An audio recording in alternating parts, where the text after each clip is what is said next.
Hello, my first graders. This is our first reading lesson for this week. So today I want to teach you that stories are like fortune cookies.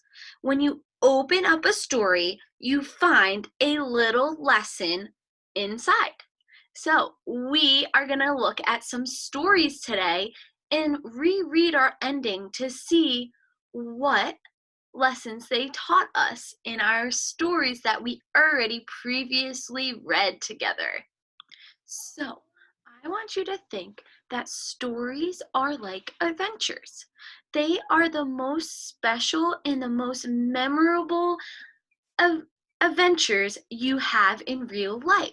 So for me, instead of buying store-bought pie, even though it's easier and quicker, I like baking with my mom, even though it takes a little longer, because it's a special memory that I make with my mom.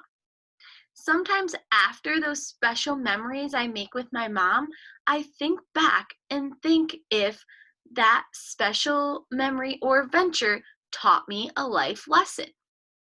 So, if that makes sense, then when a story is over, it leaves behind a life lesson.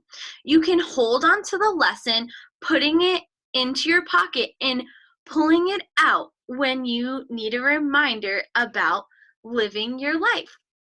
Okay, so today we are going to go through some familiar books that we've already read.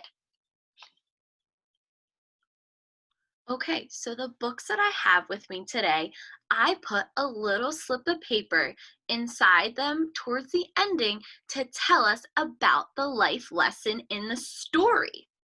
So let me see. Do we all remember this story-ish? So remember, it's a story of a boy who learned that painting can be flower-ish, right? So what life lessons did we learn in this story? So I want you to think on your own. What life lessons did we learn in this story? And I'm going to crack open our book and see what our fortune or our life lesson is. So the life lesson I found was to do your best. Your best is always enough. So that is what our book taught us, that you should do your best and your best is always enough. So that's our life lesson in this story. Let me see, I have another one.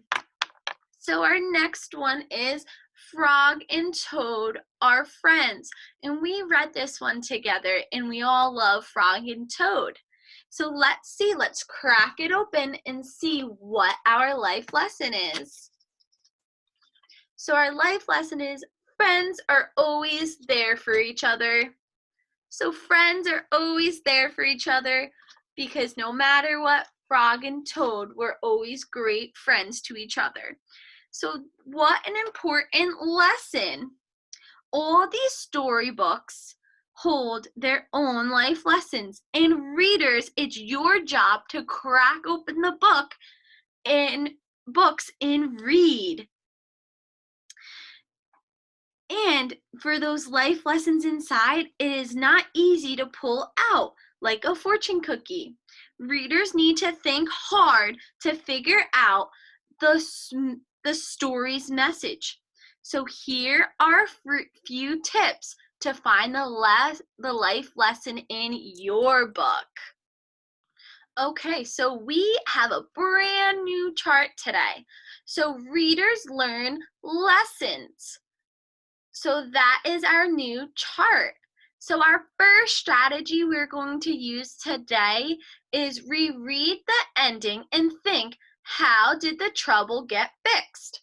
So when you go back today, I want you to take one of your books that you've already read and then maybe read either the last chapter. So the last chapter here is the letter. So reread the last chapter and think, how did the trouble get fixed?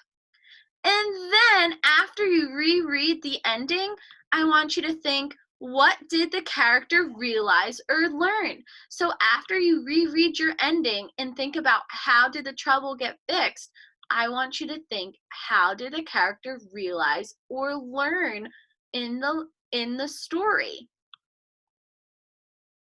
Okay, so readers, you've cracked open these stories and found the fortune, learning important life lessons from the story and the character.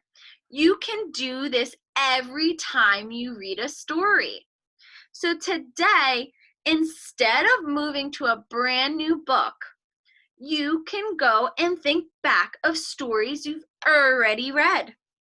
Think about what happened and what trouble happened in the story. Then reread the ending or the final chapter of your story. Think about how did the trouble get fixed? What did the character realize? And then think about the life lesson the story left behind. All right, readers, go and give it a try. You're doing a great job, and I'll see you over Zoom.